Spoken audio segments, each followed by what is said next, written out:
This is A View from the Bunker. Now, here's Derek Gilbert. Greek mythology and the Bible. Yes, there is an overlap. Yes, Vice President Harris's favorite drawings, the Venn diagram, can be brought into play in this month's Iron and Myth. Welcome to A View from the Bunker. I'm Derek Gilbert. I don't mean to denigrate Venn diagrams. They can be very useful. And joining me to discuss what we call Greek and Roman mythology and its overlap with the Bible, our regular Iron and Myth crew, the best-selling author, award-winning screenwriter of the recent theological thriller Cruel Logic series like Chronicles of the Nephilim, Chronicles of the Watchers, Chronicles of the Apocalypse, nonfiction books like When Giants Were Upon the Earth, God Against the Gods, and forthcoming. We are now privy to a forthcoming project we'll let him tell you about online at Godawa.com, Brian Godawa. Doug Van Dorn, the author of Giants, Sons of the Gods, now in the 10th anniversary, revised and expanded edition, author of such books as Conspiracy Theory and The Angel of the Lord. He's also the pastor of the Reformed Baptist Church of Northern Colorado in Boulder and host of the Giant Steps podcast online at douglasvandorn.com, and the director of the Institute of Biblical Anthropology, the author of such books as Interview with Giant Ethno-Historical Notes on the Nephilim and the Nephilim Dossier, online at burtonbeyond.net, and the host of the forthcoming Beyondcast, Dr. Judd Burton. Guys, thanks for joining us tonight. We've been putting this off for a couple of weeks due to various and sundry things. Doug, did they ever open up the streets around your church in Boulder, or have they just kept that wall off? Well, it was just one morning, and they were having a race, and they decided to cordon off all four of the main roads that got into the church. So There was no way in, and we had to cancel.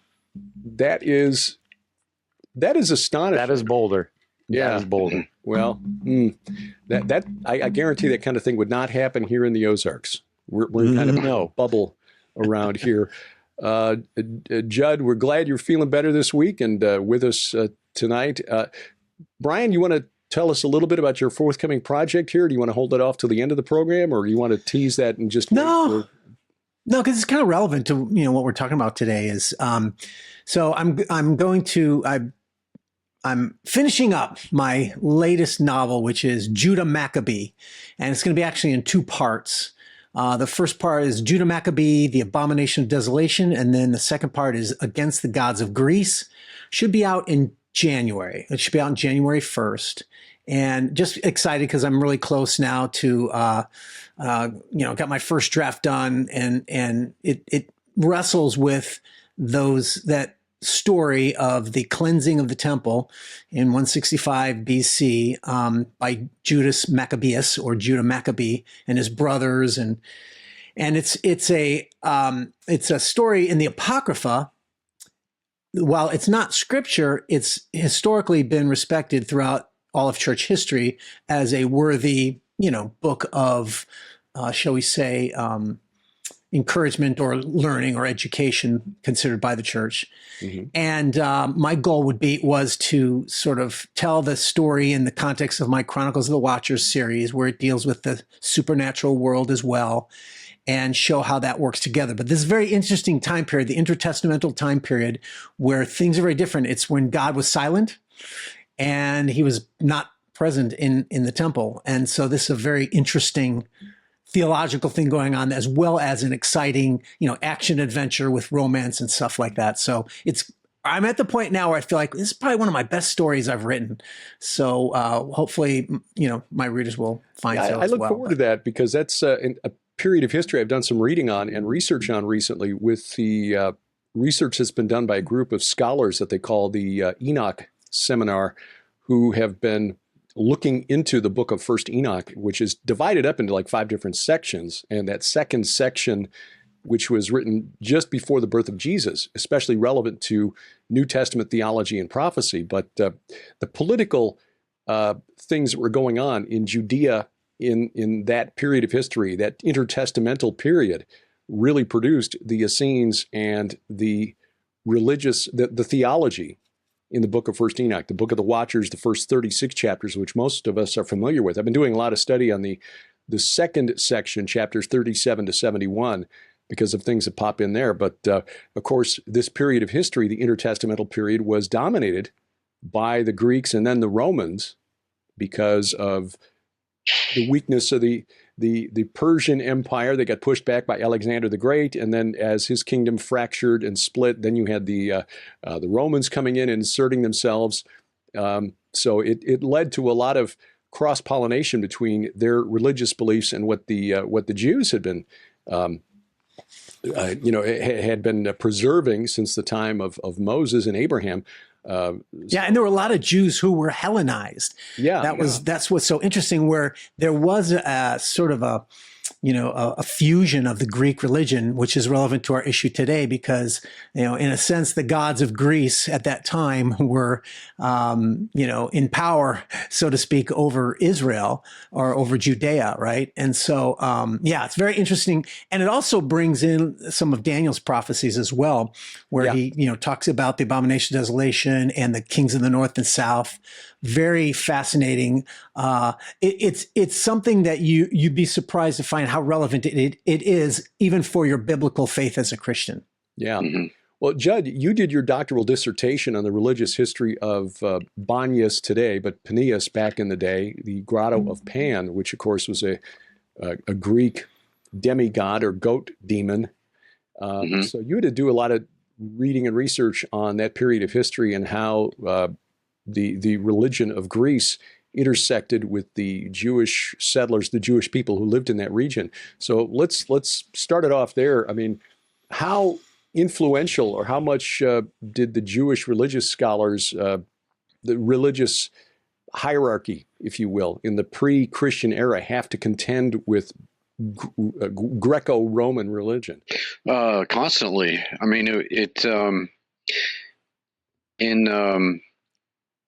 in the wake of Alexander's death, that the Levant basically and Egypt came under the control of the Ptolemies, and around 200 BC, there was actually a pivotal battle because all the descendants of not just the generals but their families, the Alexander's generals are contending over who owns what, and so there's a battle between the Ptolemies and the Seleucids at Peneus. It's called the Battle of the Penaion, and it was this rather pivotal struggle between the Ptolemies and the Seleucids.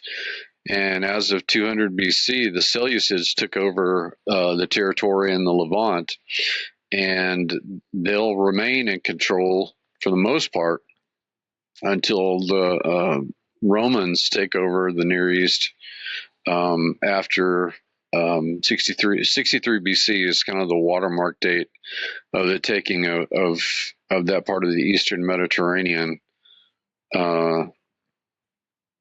and it becomes a Roman, variously under Roman governorship, but of course the vassal kingdom of the Herodian family will administrate under the Romans, and so that gives us kind of a cultural context for the Greek influence, and then the Greco-Roman, the fused influence over the culture and religious thinking of the time in Judea.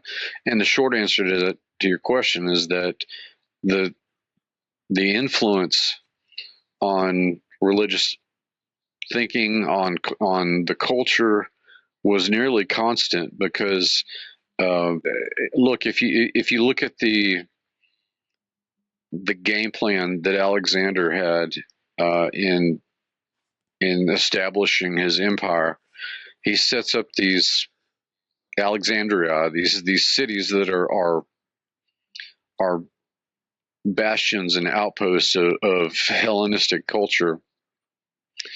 And that has, of course, implications for Judea during this intertestamental period, and of course during the New Testament and early church era under the Roman Empire, because although you're looking at a fusion of Greek and Roman thought in the imperial period, you've still got the influence of the old classical civilization, the classical gods in that territory. Now, this this interplay is not new. It's not something that's novel during the intertestamental period between the Levant and the Aegean and larger Mediterranean world, because we already know that there are two main and several other smaller periods of orientalizing that take place in the history of this region. That is the influence of the ancient Near East, specifically of the Levant, on the culture and religious thought and art of the Greek world. And the this is attested to by not only text but archaeology. It's well known that the Greeks themselves conceived of many of their gods as coming from the East, having Eastern origins, and I would point people to books like The East Face of the Helicon to get a better picture of that. And if people want to read more about the general cultural context of our discussion tonight, I'd also point them to Fergus Millar's the Roman Near East, which does a really good job of placing the cultural and historical context of the events of the New Testament era, in particular, during this time period. But again, as evinced by text and certainly by archaeology, the remnants of temples and shrines, such as the one at Paneas, and a myriad of shrines and temples to Greco-Roman gods across the Levant, across ancient Judea, testify to the fact that this was something that was a visible confrontation that the people of first century Judea had to contend with, and of course in the intertestamental period as well. They were contending with it constantly, and as evinced by not only the accounts that we have in the Bible, but also the accounts that the Greeks and in particular the Romans kept about how contentious the struggle was, this confrontation between, on a cultural level and a political level, between the Levant and the Greco-Roman world. It is interesting that the general belief that the gods of Greece and then Rome later emerged from a hypothetical Proto-Indo-European pantheon with the discovery of the Hurrian tablets at the Hittite capital of Hattusha back about 90 years ago now, which showed that there was definitely a Mesopotamian origin for those stories.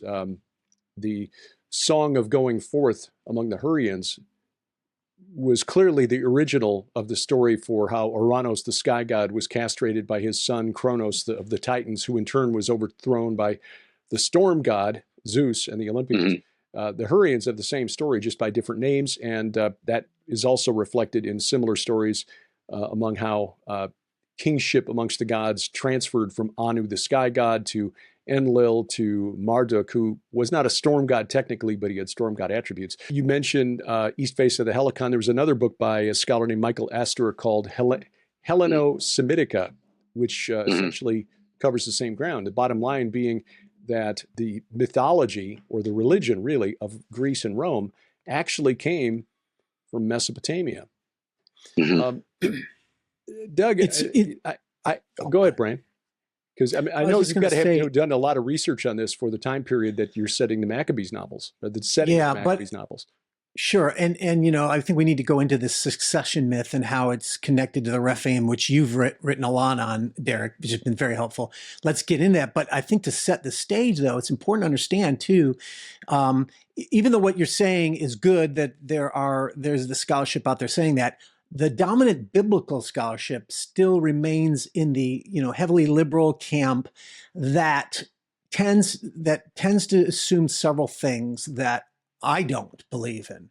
One is that the Bible was not written at all by Moses at all. I mean, it was written after, sometime during and after the Babylonian exile. So we're talking in the 500s BC. And even later, liberal scholarship tends to argue that. Therefore, a lot of what the liberal biblical commentators will tell you is and I read this stuff all the time too, where they're arguing, look at these similarities in the Bible. They got it from the Greeks, Mhm. And what's interesting is that no, like what you've just brought up, which we need to go into, is the Hurrian and Hittite. We're talking that's like 13th century BC. That's way before the Greeks. Right. And it's the Greeks who got it first, actually, from them. And that's going to be an important element, I think, of what we're talking here, because it swaps the whole narrative around, doesn't it? Now, of course, that still means that there's still, there's a commonality in the Semitic narrative here with the Jews and with the Hurrians, et cetera. But that's a different than this, we got it from the Greeks thing. No, the Greeks are latecomers in this whole game, and that's important to understand. And without going into the discussion and arguments of who wrote the Torah and such, it's the basic understanding is that it's written by it started by Moses, but it has been edited over time, etc. And there's no problem with that occurring. But that's important because that shows a prior narrative by the Jews. They didn't. Now, that's not to deny that in the Hellenistic world, there's definitely cross-pollination. Of course, that's going on all throughout history with everybody, right? Right. But just that primal narrative needs to be sort of pointed out so that, we realize it's not the typical narrative, Hey, Brian, Judd was kind of talking about the politics there at Peneus, and what you just said reminded me of the book of Daniel and liberal scholarship, and how there probably wasn't even a real Daniel in their mind, and certainly he didn't write it.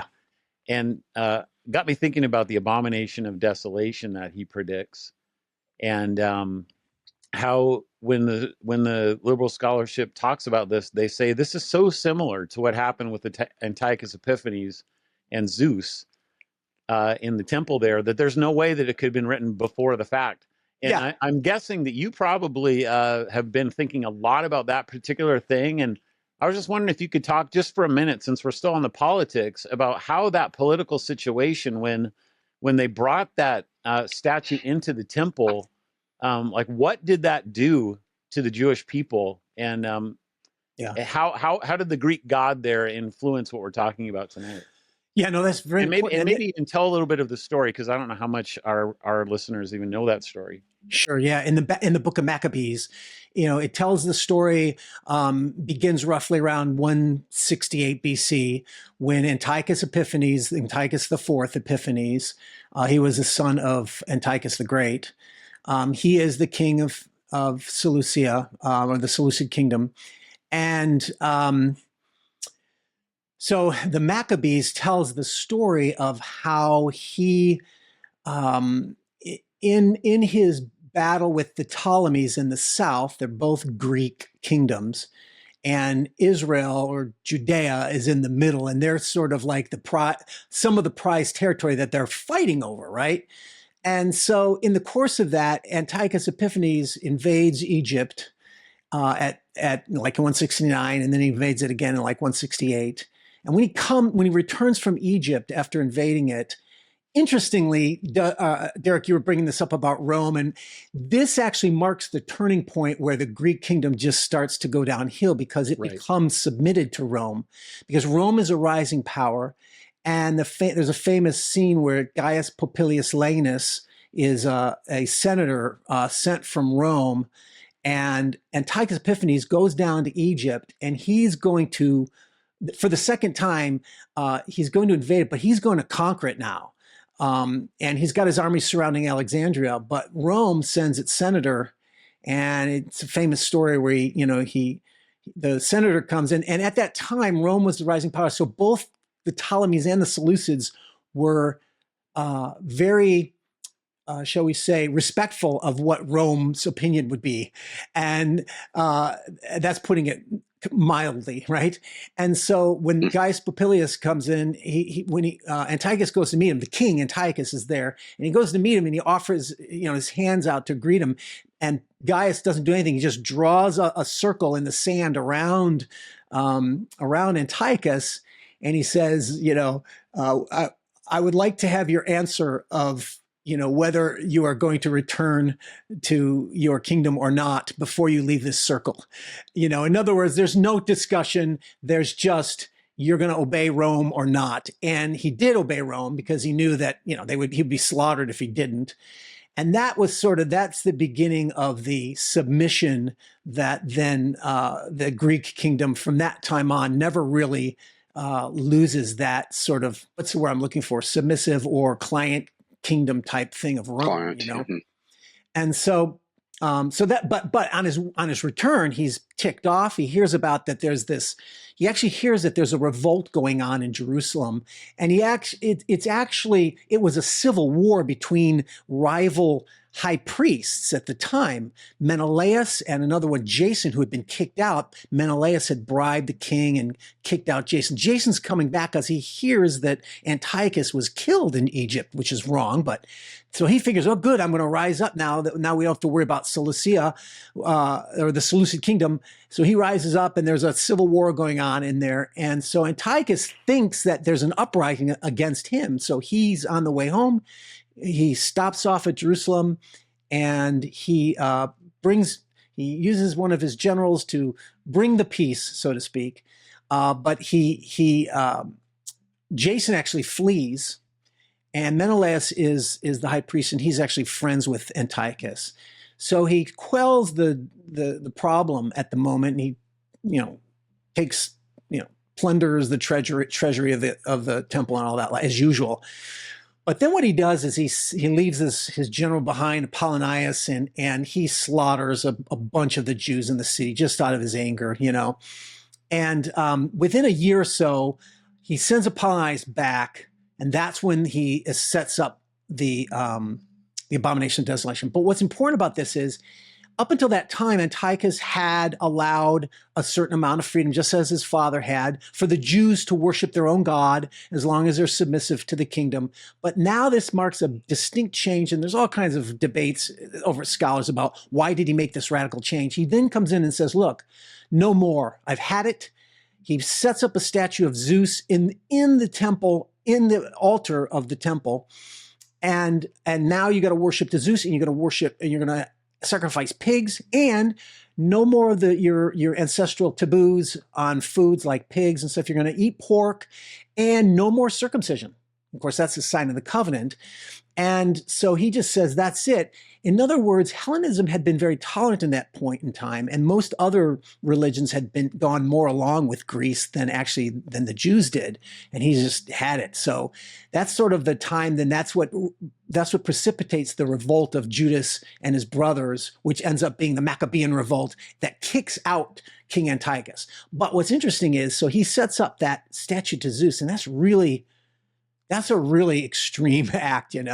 Some scholars have argued that it may not have been a statue of Zeus. It may have been because there was, now we already know that Israelites already had idol worship going on, right? So they were worshiping Baal Shamem, right? Mm-hmm. And that could be a stand-in for Zeus. So some argue that maybe they put up standing stones that represented, Baal Shamem and Anat or Asherah, and that could be the same as Zeus and Athena, which were also a common, you'd think it'd be Hera, but it wasn't. It was Athena was a common altar, right? But I don't think that would be extreme enough. Number one, for Antiochus, he would not. The whole point was to get him to stop doing it and do something and become Greek, right? So I think it really was more likely an actual statue of Zeus. And some Jews went along with it, but many did not, and that's what precipitated the revolt. But there were many who did. And by that time already, the Hellenism had infiltrated a lot of Judea. For example, they had a gymnasium built in Jerusalem. By the way, that was headed by Jason, the high priest. And what's interesting about gymnasium, it wasn't that it was a religious thing. It wasn't even just a physical thing. It was a training place for what they called the ephebes, or they were these the training of students in both, physical as well as educational capacities. They often trained nude, which was offensive to the Jews. Right. But the thing is a lot of Jews embraced it. So much so that because they were in the nude doing their sports, they were embarrassed. And even before this forbidden circumcision, being forbidden, they were already undoing their circumcision, which is a frightening thing to consider.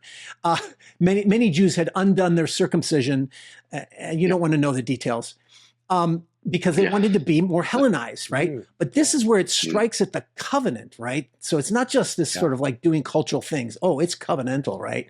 And that's why it's so serious. And that's sort of the scenario of what's going on, at that time. But So anyway, this notion of the Hellenism, and Derek, I think you might want to speak to this, because if the Greeks got their idea from the Jews, or from the Hurrians and such, but the Hurrian had a common background understanding from where Moses or the Jews drew their stories of the Nephilim, of the time before the flood, the days of the mighty warriors, right? Similar to the heroic age of Greece. You've written a lot on this, the Titans and the Titanu, and where that connection comes in. I think that's really relevant for our audience. But that's where this Greek connection is. Their own mythology is so rooted in the Semitic narrative. Yeah, it's not really Proto-Indo-European. There's a wonderful paper written in 1999 by Amar Anus, who's done some great research in this area. And the paper was titled, "Were There Greek Rephaim?" And he showed etymologically that the phrase used by the Greek poets Homer and Hesiod for the demigod heroes when Kronos ruled in heaven, which was the long bygone age before Zeus and the Olympians rose up and threw them down. He said, when the men of that age, these are the four races that Hesiod described: the golden, the silver, the bronze, and the iron, which interestingly echoes the dream of Nebuchadnezzar, with the statue of the head of gold and the chest of silver, and the legs, torso of bronze, and the feet and legs and feet of iron. Hesiod described the four historical races of men, and the golden race was this race of heroes that in Greek, the term is meropes anthropoi. Well, anthropoi is the phrase from which we get anthropological, anthropology. It refers to humans, but meropes derives from the same Semitic root behind Rephaim. And Judd, you wrote about this in the root words behind royal, regal, and so on, coming from that same R followed by a... So anyway, the vowel. So the bottom line is, the Greeks knew who the Rephaim were. They were the demigods like Heracles and Perseus and Cadmus and Bellerophon and so on and so on. So there we've got that etymological connection. In that paper, he pointed out that the name Titan, the old gods led by Kronos, had been cast down to Tartarus and banished there by Zeus and the Olympians, derived from the name of an ancient Semitic tribe, an ancient Amorite tribe called the Tadanu, who were known historically as adversarial to the Sumerian kings of the 3rd millennium BC. But by the time of the Judges, around 1200 BC, the time of the Bronze Age collapse, they were being venerated as a sort of spirits in the netherworld, which is interesting because that sort of tracks with the career of the Titans. Yes, they once walked the earth and now they're down in the netherworld. But beyond that, of course, the Amorites, where the Greeks got this idea that once upon a time there were gods who walked the earth, and from them and their commingling with humans came these demigod heroes whose spirits are now, according to Hesiod, the origin of daemons, which is where we get the word demon that we find in the New Testament. So it really is a Semitic origin for the really important aspects of Greek and Roman religion. And it shouldn't be a surprise because the Greeks were all over the Mediterranean. There were other people from the Aegean, like the Philistines, who were very important in the history of the Israelites. But even the people mentioned in Genesis and in Deuteronomy, the Hivites, Hivites, scholars have concluded that name derives from a Luvian name. Luvians were people who lived in what is now Turkey, neighbors of the ancient Hittites. That was their name for the Achaeans, who were the Mycenaean Greeks who fought against the Trojans in the Trojan War, the origins of the Proto-Greeks. So the Hivites were in the land going back to the time of Abraham, at least, with Joshua, had to fight the Hivites who were living just below Mount Hermon.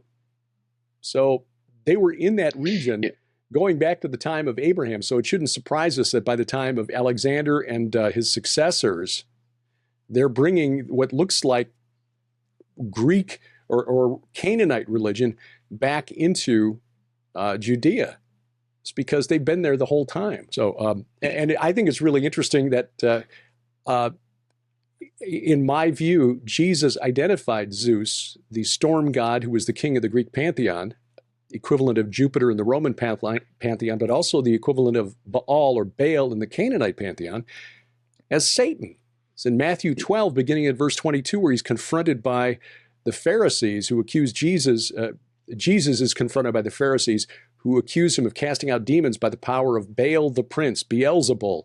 Jesus replies, every kingdom divided against itself is laid waste, and no city or house divided against itself will stand. And if Satan casts out Satan, he is divided against himself. How then will his kingdom stand? So, okay, that's interesting information. Baal is Satan. At least circumstantial evidence. Also in Revelation 2, verse 13, in the letter to Pergamum, I know where you live, where Satan dwells. That's the site of the great altar of Zeus, who is Baal, who is apparently Satan. So Antiochus brings that right into the temple. No wonder the religious Jews got a little upset. They may have understood this connection. If I can say one more thing about that, too, I forgot to say.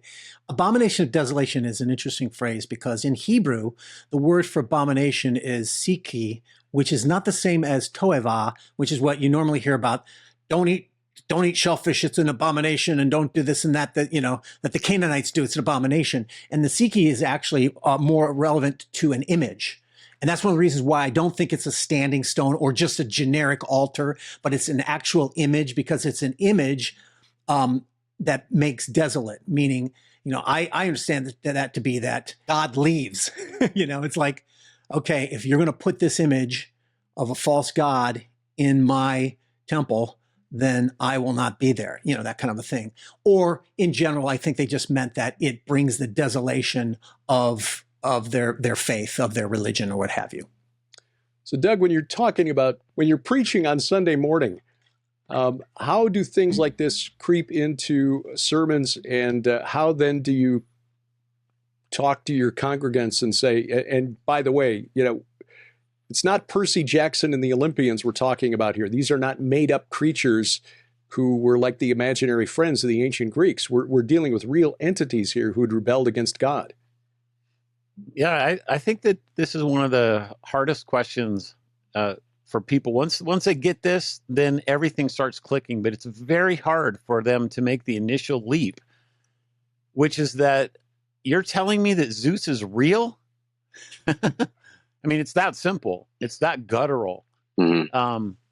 And the answer to that is, yeah, I'm telling you that he's real. You're telling me that the Olympians are real, the council of the gods? Yeah, I'm telling you that they're real. That's literally what the Watchers are, and in the Divine Council, it's the exact same thing. And if you can, I really, really like the tie-in to Satan and Zeus, because of all the creatures in the New Testament that are evil, that Christians still have some sort of an idea that it's real, it's Satan. And so if you can show them that Satan is Baal, first of all, that freaks them out because they're so used to Baal just being an idol. And we confuse the first and second commandment, thinking that the first commandment forbids idol worship, when it actually forbids the worship of the Elohim, and the idol is the house that it dwells in. Totally different things. And you get them to separate that out, and now all of a sudden they see that Satan is a god, the god of this world. Are you kidding me? And this is actually a big deal, as we know from what we did when we did our show on what Doreen is bringing up. That people in the Reformed world are really, really fighting against this in a big way. They do not want to say that the gods are real. And so on any kind of a simplistic level where we can tie a Satan to Zeus, or we can tie a divine council to Daniel 7 or Isaiah 6 or 1 Kings 22 or anything like that, I think it goes a long way to helping people, their mind just expanding in ways that they could never possibly imagine. So that's kind of the first most base thing. And then, man, I can't tell you how many times I come across stuff, especially in the New Testament, regarding this. So here's just a couple of examples.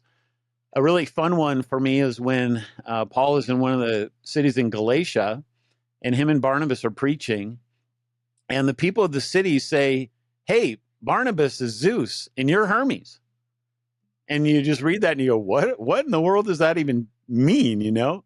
And it comes home in a really interesting way in the book of Galatians. So Hermes is an interesting character in Greek mythology.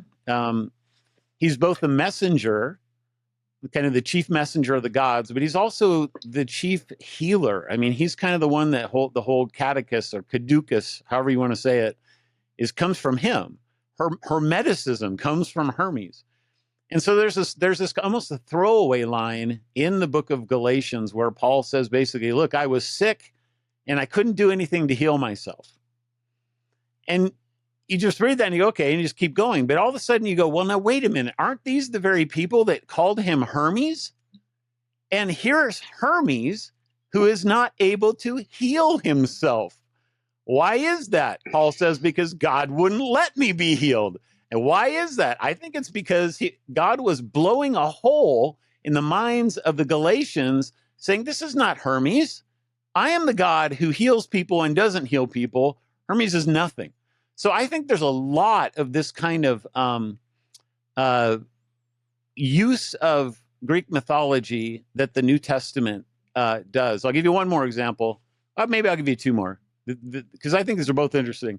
The city of Ephesus has this great temple to Artemis. It's like one of the seven wonders of the world.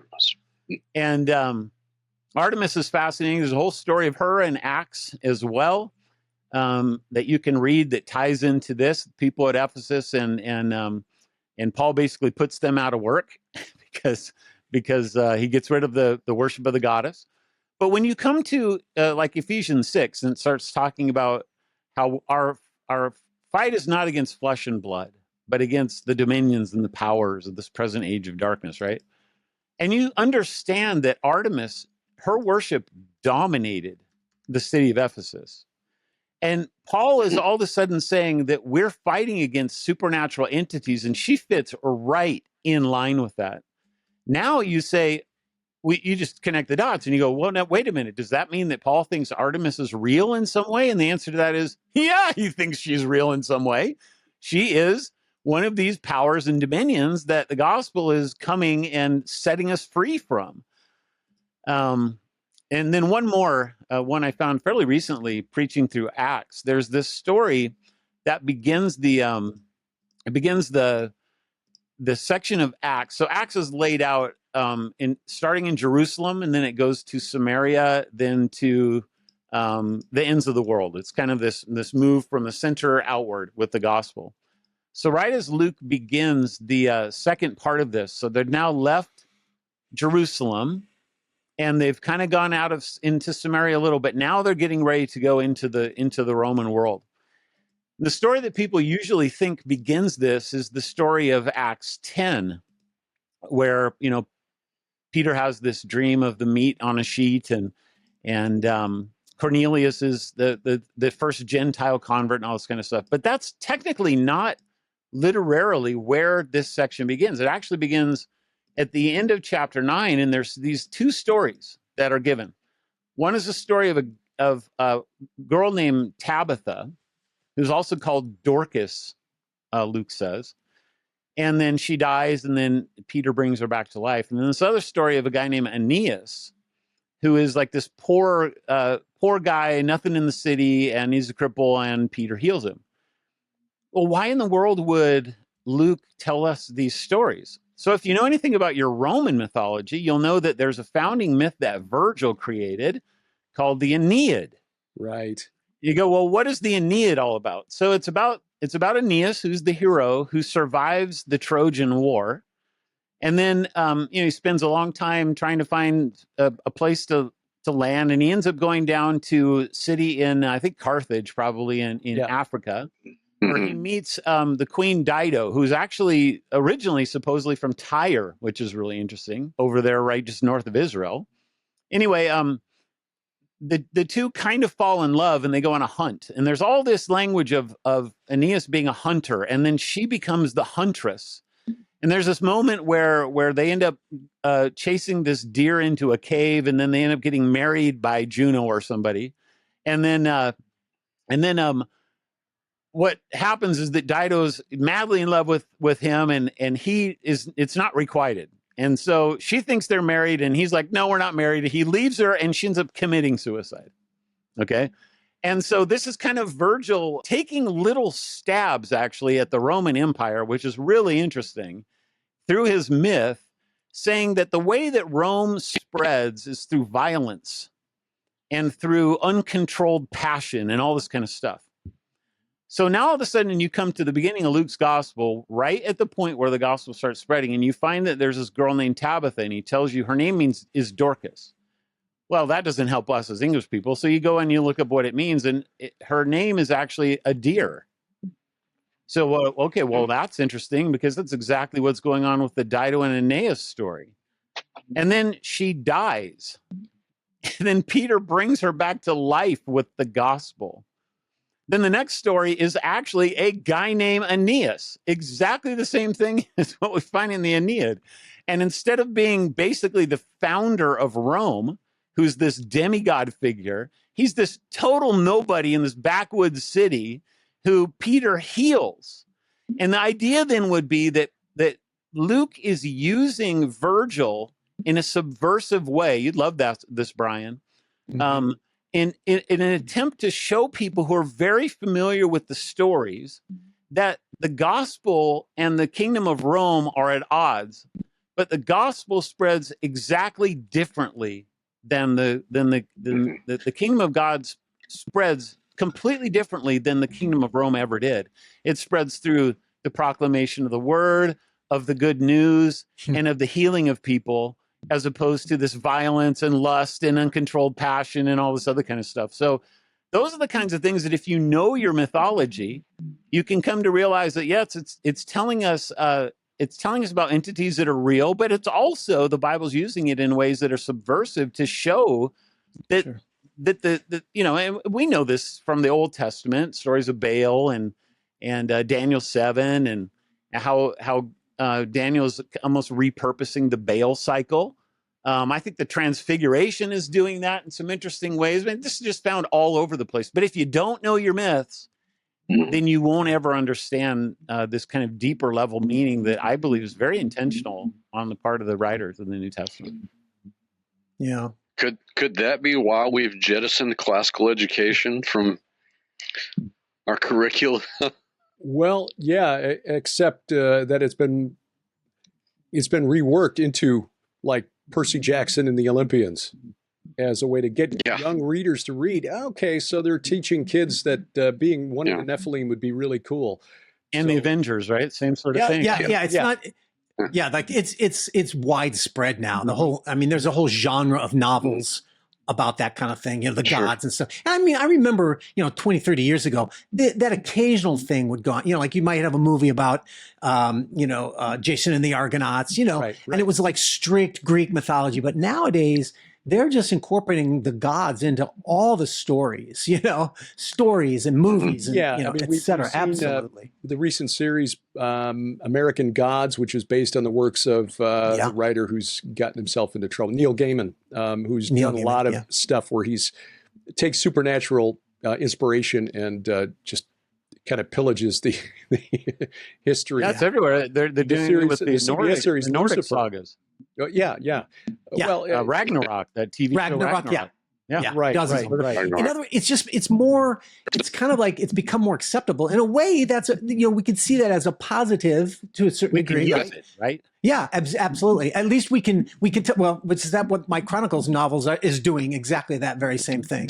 Yeah. But there was another one though that, as you're talking, it reminded me of in Acts 16. We read about Paul goes and he faces this young slave girl that says she has a spirit of divination in the English, right? Mm-hmm. But it actually, in Greek, it's a python spirit.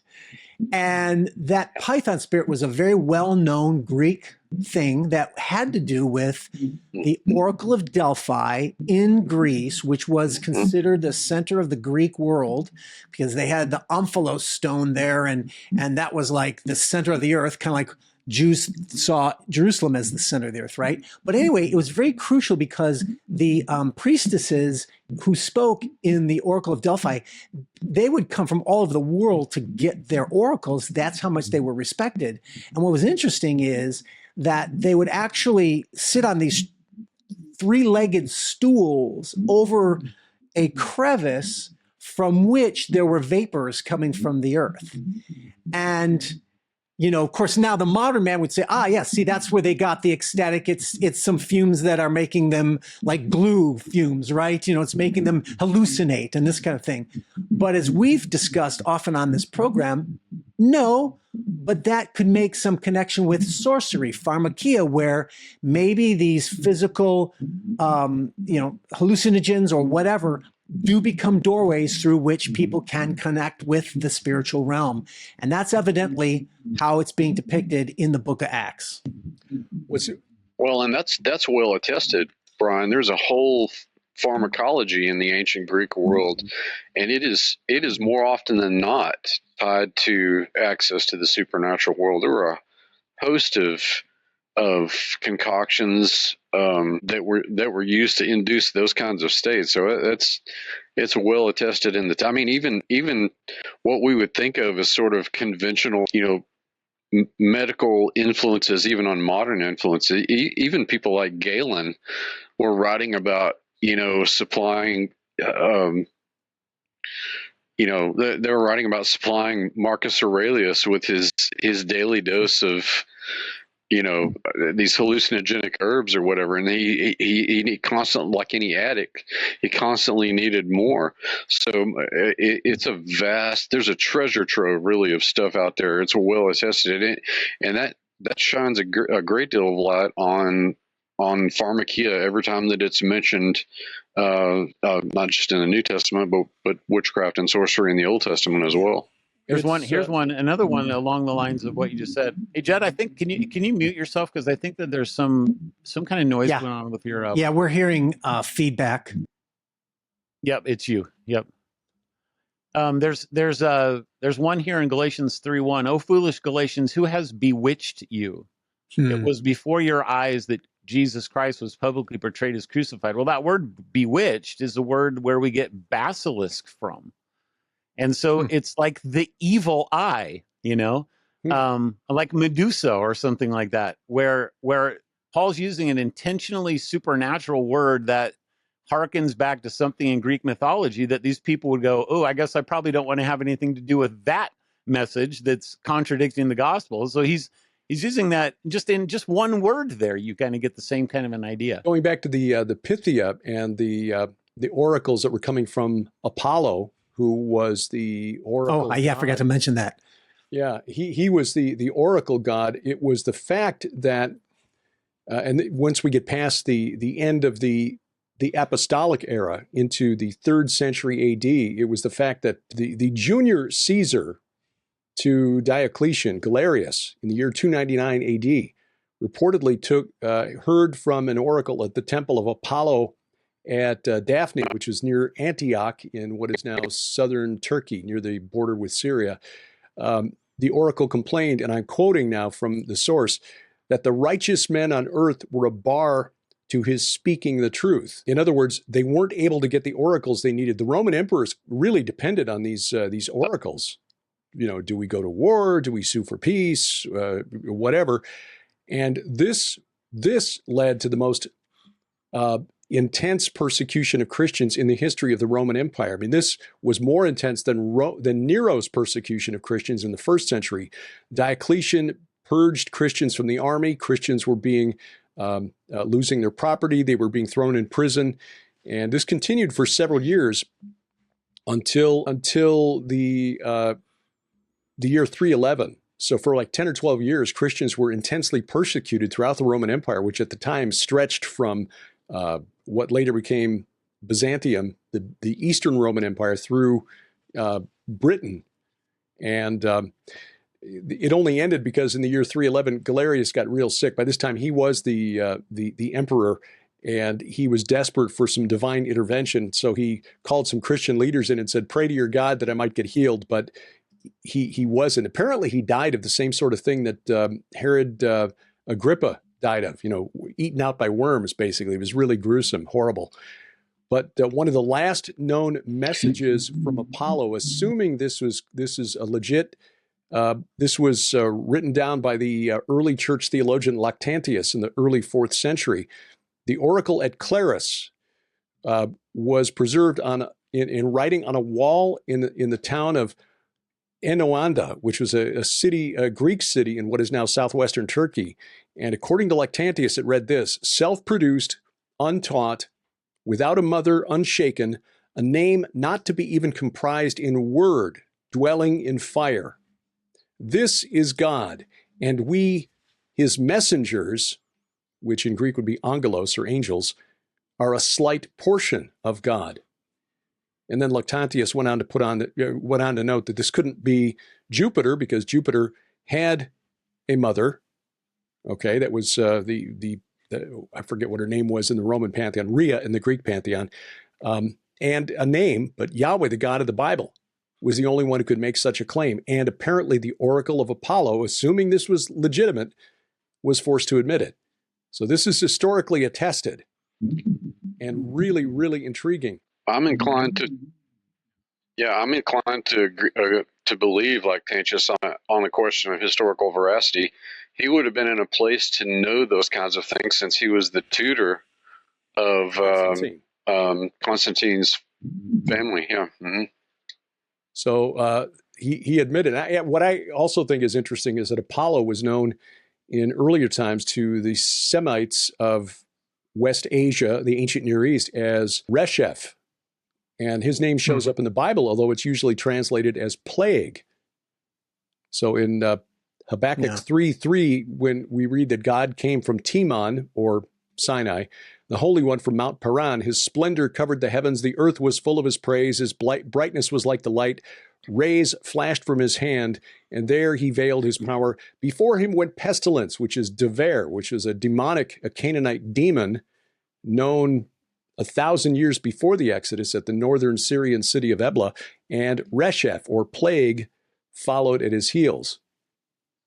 So we've done some deep diving into Resheph. He's got a very long history, very popular deity in the ancient, one of the few whose name was the same in the Greek and Roman pantheons. But Resheph was the personal protector god of Amenhotep II, who Dr. Doug Petrovich has argued very convincingly was the pharaoh of the Exodus. And it's interesting, being the plague god, who is also the special protector of chariots and chariot warriors, because Resheph in the Canaanite pantheon was the gatekeeper to the netherworld, and the chariot was the vehicle that transported the spirits of the dead to the netherworld. So God convinces the pharaoh of the Exodus to let his people go by sending a bunch of plagues and then wiping out his chariot corps. You can't make that stuff up. I'll give you guys an interesting one here from the Proverbs. I don't remember if we've talked about this or not. I kind of don't think we have, but I might have talked with all of you separately for all I know about it. But here's the ESV of Proverbs 30, 15, and 16. The leech has 2 daughters, give and give. 3 things are never satisfied, 4 never say enough. Sheol, the barren womb, the land never satisfied with water, and the fire that never says enough. So you read that and you go, I don't even know what that means. Okay, at least I do. Now, here's the Septuagint, but I'm going to first read the Septuagint in English. The horse leech had 3 dearly beloved daughters. These 3 did not satisfy her, and the 4th was not content to say enough. The grave and the love of a woman and the earth not filled with water, water also on fire, will not say it is enough. I still go, what does that even mean? And then I go to the Dictionary of Deities and Demons in the Bible, and I discover that there's a whole bunch of entries that come from these two verses. You go, what? All right. So the first one is this word horse leech in the Greek. So this is why I'm bringing this up, because this is a Septuagint thing going on here. And this, therefore, they've been influenced by the Hellenism, by the mythology. And what I think is so interesting about this is how they're appropriating the mythology. So the first one is the bedele. This is a horse leech, and Judd could tell you more about this because it's essentially a vampire. This vampire has 3 daughters. All right, so that's putting it into a demonic context. But then verse 16, the grave, the love of a woman, and the earth. This is what the Greek words are. Hades and Eros and Tartaros and Gaia. Okay. And so what's going on there? Well, it seems to me that the translator, the Jewish translator, is taking these 4 main Greek gods and saying, these things are evil and you better stay away from them. But that doesn't come across in our translations because, first of all, we desupernaturalize things. They couldn't possibly be real. But when you understand that these are real entities in one way or another, and that the Bible is putting them in a very negative light, boy, I just think that's so powerful, such a powerful apologetic to get people to see that, yeah, these things are real. And let's contrast them with the God of the Bible and see how they stack up together. Here's another one that I like a lot. When you look at this Septuagint, it helps things make a lot more sense. And this is that section of Isaiah chapter 26 that, in my view, prophesies the ultimate destruction of the demons, the spirits of the Rephaim. 26, beginning at verse 13, O Yahweh our God, O Lord our God, other lords besides you have ruled over us, but your name alone we bring to remembrance, which is a reference to that practice among the Amorites, which was then later adopted by the Greeks and the Romans, continued into the Christian era of having to have a ritual meal for your deceased ancestors to provide for them and sustain them in the afterlife. Your name alone we keep in remembrance, we bring to remembrance. They are dead, they will not live. They are shades, they are Rephaim. They will not arise. To that end you have visited them with destruction and wiped out all remembrance of them. And then you go down to verse 19. Your dead shall live, talking about the faithful to Yahweh. Their bodies shall rise. You who dwell in the dust, awake and sing for joy, for your dew is a dew of light, and the earth will give birth to the Rephaim, which seems to contradict verse 14 above, saying they're Rephaim, they will not arise. But in the Septuagint, that verse 19 reads, the dead will rise, and those in the tombs will be raised, and those in the earth will be cheerful, for the dew from you, God, is a remedy for them, but the land of the impious will fall, or the land of the ungodly will fall.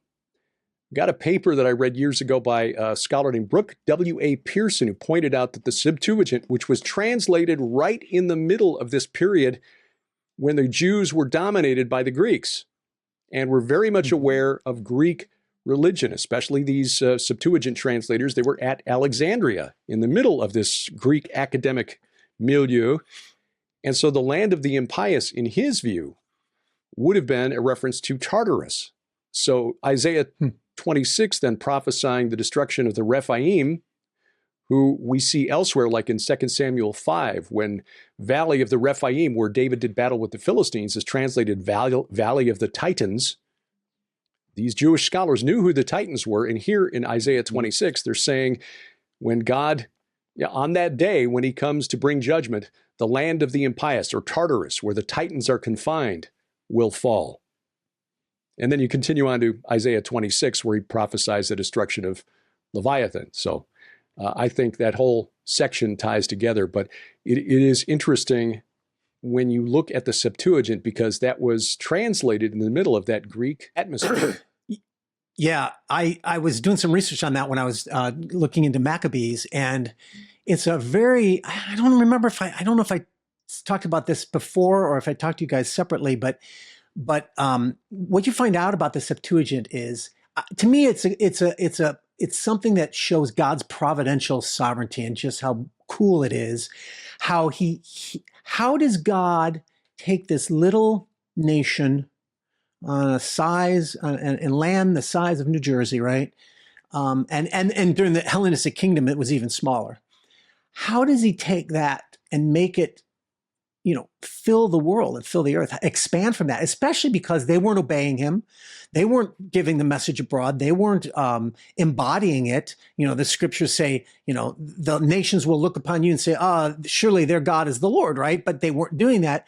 And so how could he possibly expand beyond that? They've got a language that is, very colloquial. Sure, it's Semitic, but nonetheless, it's not spoken by anyone else around them. How does that message get out? Well, first of all, God providentially allows a Greek king to conquer the world, Alexander, right? And by the way, that's in Daniel. Daniel talks about that. And I think that's part of the point is God is saying, look, I'm in control of history. Here's what's going to happen. Alexander is, and scholars agree on this, he's in Daniel. I think it's Daniel 8 and a couple places. And the point is that he takes over the world and Hellenizes everything, which of course is idolatrous and demonic. And, it's Greco religion, right? But then that infiltrates everything. But what also happens is a lot of Jews end up going to Alexandria, which is a Greek kingdom at the time, but they're mixing with the Egyptian world. But those Jews are in Alexandria. They are very scholarly oriented, and they're in a city that had created, one of the Ptolemies had created the world's greatest library. And so, as the legend goes, the Ptolemy of the time, Philadelphus, wanted around 250 BC, he wanted, to have the scripture, the Jewish scriptures are important too. I want them in my library, right? So he gets these Jewish scholars, and the legend is unimportant to me. What's important is a bunch of scholars get together and they translate the Torah. And it's probably mostly just the first 5 books at that time, but they translate that into Greek. And think about it. That's from then for the next 100 years, the rest of the prophets and the writings are also translated into Greek to go along with that. It's not a single volume, but nonetheless. And yet Greek becomes the universal language of the world. And even before Christianity, that's what allows the old covenant itself to be able to spread beyond. But of course, it takes the new covenant and Christ and his disciples to really bring it to the world and break out. But God is setting the stage so that his highly localized, specialized language word becomes made universal, such that by the time of the first century, everyone in the world is speaking. What's the Greek? Because there's different. Koine Greek. Koine Greek. And that becomes the language of the world. And then that's what enables the Christians to go on and spread the gospel to all the world. And interestingly, though, that that Greek Old Testament wasn't perfect, but it was quoted by Jesus and the apostles as the word of God. And the translation, right? And what's interesting is that became up until that time, the Jews had accepted those Greek translations as legitimate scriptures. But with the success of the Christian gospel, the Christians were converting the Jews using the Septuagint, which had certain verses like Isaiah 7:14, the virgin shall be with child, right? Yeah. And so by the time of 600, the Christianity is spreading and growing because of that. And then the Jews of that time period, they want to have their own scriptures and they want to protect against that. And so that's where we get the Masoretic text. And which is all this to say that Christians be careful, because a lot of translations are based on primarily the Masoretic text with references to the Septuagint. And the truth is the Masoretic is not always the superior text. Right. And in some ways, as we've been showing here, there's a lot to learn that has been, covered over or, made bland, desupernaturalized, like you said, right, Doug. So it's important to know that, because that's why going back to Septuagint can sometimes help us to understand things that have been lost in the translation, literally. Yeah. Now, I'll qualify that by saying there's a lot of problems with the Septuagint. So sometimes the Septuagint is right, and I think sometimes the Masoretic text is more. So scholarship is all a mixture of, you have to get it all on the table and work it out. But don't automatically assume this, well, it's in the Hebrew, so therefore that's the superior translation. It's not always. Our good friend Doug Woodward has got a 2-volume set called Rebooting the Bible, which is all about this, and he dives deep into the changes between the Septuagint and the Masoretic text and how to kind of weigh the two against each other. So it's highly recommended. The Rebooting the Bible, Volumes 1, Volume 2, Douglas Woodward, the author, highly recommended. Fellows, any final thoughts? We've gone about an hour here, and I think we've established that, yes, the Jewish religious scholars, certainly of the 1st century AD, understood that there were Greek influences on their texts, and certainly the Septuagint translators who produced the Old Testament text that was available to Jesus and the apostles, they understood the connections. Any final thoughts? Judd, anything you want to jump in with there at the end? Give us Scott. Sure. Wrap it up for us. Well, I think that I'll wrap it right up with a bow. I think that from the Greek side of things, it's good for students of the Bible to have a good copy of the Septuagint translation. And of course, now there's so much now online, that you can access this pretty readily. And Brian brought up some good points about the Masoretic material and the later material. So much of that is centuries after the fact, and you've got these translations, the Septuagint, the Greek translations that predated and are closer to the original. They're a translation into the Greek, but to one degree or another, we have to trust that the translators knew what they were doing and understood the idioms of both the Jewish and the Hellenistic worlds to be able to do that. So it really helps to scour the naturalism and materialism from a lot of our modern translations when applying the Septuagint to these things, so that you can see these mythic themes, and in many cases mythological personalities that are called out directly right there in the text that may not come through in our usual translations. The Bible, who knew? A supernatural book, and a lot more exciting than most of us were taught in Sunday school. Brian Godawa, online, godawa.com. Doug Van Dorn at douglasvandorn.com. Dr. Judd Burton at burtonbeyond.net. Guys, always an education, always enjoyable, and we'll do it again next month, God willing. As always, check the show notes below, whether you're watching or listening, and get the links to the websites for Brian Godawa, Doug Van Dorn, and Dr. Judd Burton. Judd and Doug joining us in Israel next year, God willing. We'll explain how you can be part of that epic trip through the Holy Land. We've also got Christmas in Branson conference to tell you about, some personal news that may impact our production schedule. In other words, our schedule may become a little erratic over the next 4 to 6 weeks.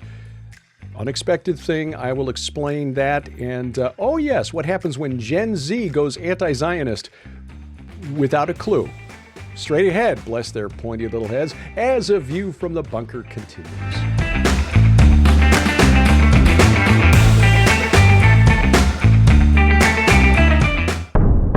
In ancient Rome, Emperor Nero hunts Christians. In prison, the Apostle John sees the apocalypse.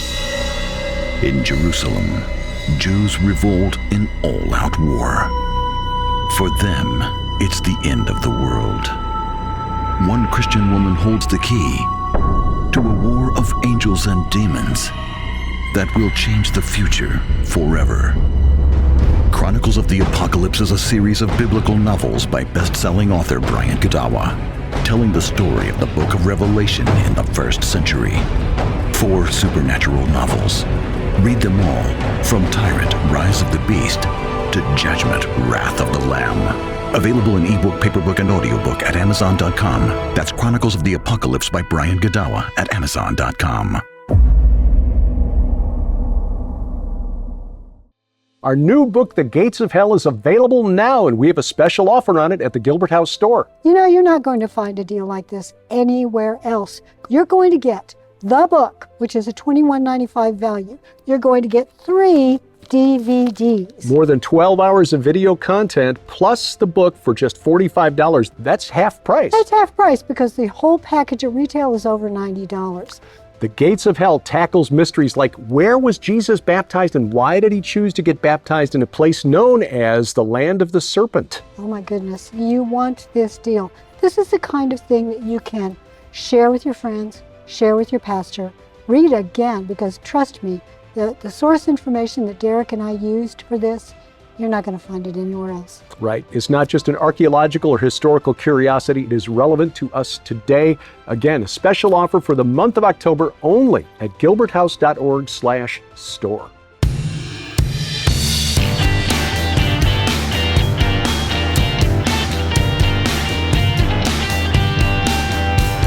Talking the Walk every Sunday night from the beautiful Missouri Ozarks. This is A View from the Bunker. I'm Derek Gilbert. You'll find us online at vftb.net. That is our web hub, but the main web hub, that is, for Sharon and me and everything that we do online is gilberthouse.org, gilberthouse.org. You'll also find my personal website, derekpgilbert.com. Social media, X, formerly Twitter, at View from Bunker, at Derek Gilbert, at Gilberthouse_TV. Also on Facebook, Truth Social, Gab, Me, We Get Her. You'll find those websites as well, at Derek P. Gilbert on those social media sites. Also, we are now on Telegram. You'll find us on Telegram, the address there, at View from the Bunker. At View from the Bunker on Telegram, posting news items there throughout the week so you can keep up with what's going on. A lot of what's going on in Israel going to the Telegram channel. It is a way to stay in touch from around the world. We've also got a new Telegram channel for Gilbert House Ministries. Sharon's got one called The Armored Sheep, and you can find all of those linked in the notes below, along with our YouTube channel, which is at Gilbert House. Please subscribe, share, click the like button, and then download our free mobile app to your smartphone or tablet. If you've got a smart TV, Roku, Amazon Fire TV, Apple TV, any of those set-top boxes, add the Gilbert House channel to it. We've got links at our website, gilberthouse.org/app, and that bypasses the gatekeepers of big tech. Because some of these social media video sharing sites, we may say something at some point that violates a community standard, but the company that hosts the content and develops our app for mobile devices, for smart TVs, it's a Christian company. And so we like to support their work. The mobile device has got some extra features that are really cool. Check it out, gilberthouse.org/app. Well, Gen Z has come out very strongly in favor of the Hamas war, in favor of the Palestinian Arabs. This is not really a surprise, but they don't always know what they're protesting for. We've seen examples of this over the past year where when you ask Gen Zers, kids at college, what they're protesting about is, well, because Israel's bad. Well, how are they bad? What have they done that's so bad? I don't know. Well, in the case of a TikToker in New York, I assume, not sure, not going to look up her TikTok channel.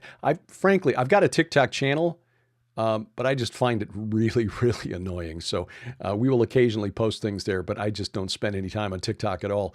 I realize I'm not the target audience. Anyway, this young lady was triggered by a blue and white flag outside of an ethnic restaurant, and so she decided to do something about it and started tearing down the strings of flags hanging outside this restaurant to make her political point. Basically, videoing herself. So you're getting a point of view video of her ripping down these flags and saying things like, don't you know there's a genocide going on? We don't stand for that around here. We're not having it. We're not having it in our neighborhood. And when the restaurant workers come out to ask why she's tearing down the flags, don't you know there's a genocide going on? Very matter of fact. Don't you know there's a genocide going on? And the people looked really confused as to why she was tearing down these blue and white flags, because they're the flag of Greece. It was a Euro shop. She was like, oh, I thought it was Israel. My bad. I mean, look, the flag of Greece, same colors, blue and white, but the flag of Israel is essentially the Star of David on a white field. The blue Star of David on a white field. And the flag of Greece has a cross in the upper left corner and then blue stripes. Same colors, but other than that, they look nothing alike. The thing that's really most surprising about this is that this lady videoed her self-own, okay, her own goal, if you will, which made her look like a complete idiot, frankly. She posted it to her TikTok channel anyway. Bless her pointy little head. Well, mentioned a personal thing that will affect our production schedule over the next probably 4 weeks, maybe 6 weeks. I honestly don't know because I'm not sure how long the recovery period will be. We've talked about this on PID Radio now and our weekly Bible study, the Gilbert House Fellowship. So this is not new information unless you're not familiar with those programs. Don't watch those programs. Anyway, just wanted to make you aware if we go a week or two without a program, it's mainly because I'm just not up to it. Went to my GP last week. I go every 6 months for just regular routine check. I've got low thyroid, so they check the thyroid levels, make sure that the thyroid replacement levels they've got me on are accurate, are the right level. So, body's processing what it needs to process at the right speed, I suppose. Anyway, while I was there, I mentioned something that's been kind of a nuisance that's been growing over the last 18 months. First noticed this when we were in Israel last spring. Noticed that my toes on some days when we were out felt like they were being stuck with pins. I mean, it was really painful. And, my shoes fit well. I've worn those shoes before for long days and never had a problem with them. Skechers, love Skechers, favorite brand of shoe. And for whatever reason, just my feet were giving me grief. So I was like, okay, well, I'm over 60 now. I guess this is an old guy thing. Well, over time, it's shifted and it's changed and it's become more of a partial numbness in my toes. Both sides affected equally. Okay. I don't have any other secondary factors or causes that are typical of this kind of thing. I'm not diabetic. I'm not overweight. I don't smoke. I've never smoked. And I'm not an alcoholic. So the neuropathy was kind of a puzzlement. Well, the nurse practitioner took a look, thought that my feet were taking longer than expected to return to normal color after she pressed on them. So she said there may be a vascular issue here, blood flow issue. So the next day, they had me go to testing. And so I spent all day Tuesday driving between Springfield and Branson because on short notice, they couldn't get me into the same imaging center for the tests that they wanted, CAT scan and an ultrasound, Doppler imaging.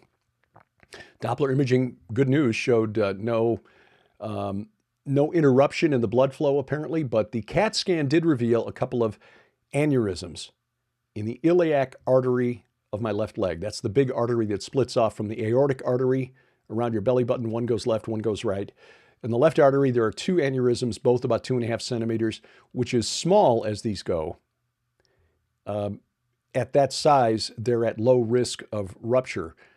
The issue with these is that because when they do rupture, the artery is so large that your risk of bleeding out before you make it to the hospital is about 50-50. So even though there's a risk of, when you're on the surgical table, even though it's relatively minor surgery, as my dad, who keeps getting smarter, even though he was called home by the Lord in 2005, he keeps getting smarter year after year. As he once said, a minor operation is a procedure on somebody else. Now, I don't say that to say that I'm worried or I'm afraid. The Lord's got this. And had I not mentioned this about the numbness in my toes, we wouldn't have found it. So I'm glad that we found this early. We're going to go in, or I'm going to go in, not we. I'm going to go in November 8th, Friday, November 8th for surgery. They're going to put a stent in there basically to reinforce the wall of the artery so that the arterial wall is not at risk of rupture. Now, I don't know what the recovery time is. I've read anywhere from 2 to 4 weeks. The hospital stay, barring any complications, is just overnight. So I'll be in the hospital Friday night and returning home on Saturday, which is great. But I just don't know how I'm going to feel after the event. So just giving you a heads up, we may be, our production schedule for all of our programs may be a little spotty, at least for the middle part of November. I pray that by the end of November, things will be back to normal, especially because as we come into the first week of December, we've got the Christmas in Branson Prophecy Conference that we've agreed to. I'll be speaking there with L.A. Marzulli, Bill Salas, Ken Johnson, Billy Crone, Josh Peck, Mondo Gonzalez, Doug Hershey, many others, Brandon Holthouse, Olivier Melnick, Patrick Wood. Looking forward to meeting him face to face. His book, Technocracy Rising. Boy, is that ever relevant right now. So that is December 5th through 8th. And in fact, my last post-op visit with the vascular surgeon is scheduled for the morning of December 5th. I asked him, can you put me first on your schedule? Because he's in Springfield and we're supposed to be in Branson by that afternoon so we can set up our book table and stuff. So they did. They accommodated that. So God willing, we'll be at the Branson Christmas Prophecy Conference. You want to find out more, you can do so at bransonchristmasprophecyconference.com. The hotel, the Chateau on the Lake, is sold out. So if you're looking to stay overnight for the weekend and spend a couple of extra days, Branson at Christmas is a wonderful place to visit. So there are plenty of hotels in Branson. So even though you can't stay unless you've already booked at the Chateau on the Lake, please come on down and stay at one of the other fine hotels in the area. Take advantage of an extra day or two and go to Silver Dollar City, go to some of the other fine shops and shows. I can vouch for Dolly's Dixie Stampede. Their Christmas show is I took my mother there twice early in our time here, and it is just absolutely spectacular. So if you bring the family, plenty to do. BransonChristmasProphecyConference.com. Next spring, God willing, we plan to be back in Israel. Doug Van Dorn, Dr. Judd Burton, and Timothy Alberino playing the part of Brian Godawa on the Iron and Myth Tour of Israel. March 25th through April 3rd with an optional 3-day extension to Jordan. Now, obviously, the political and, frankly, military situation in the area will impact things. We are probably going to make a final decision around December 15th as to whether or not we make it. But as of this point, yes, we are still planning to go. And the way things have changed there on the ground in recent days with Hezbollah and Hamas losing top leadership, who knows? Things could be quieted down by the time we go back there next March. Anyway, latest information will always be at our website, gilberthouse.org/travel. That's gilberthouse.org/travel. And thank you for taking time out of your schedule to watch or listen, as the case may be. If you're listening and you subscribe to one of the famed podcatchers out there like Apple Podcasts, YouTube Music, Amazon Music, Audible, iHeartRadio, Spotify, Spreaker, Pandora, of course, we're all of those places, wherever fine podcasts are sold, in fact. Thank you. We appreciate you doing so. Our announcer, the inimitable D.C. Good. And A View from the Bunker is a production of Gilbert House Ministries, released under Creative Commons Attribution Non-Commercial No Derivatives 4.0 International License. We wrestle not against flesh and blood. Good night, Oliver, wherever you are. I'm Derek Gilbert. This is A View from the Bunker.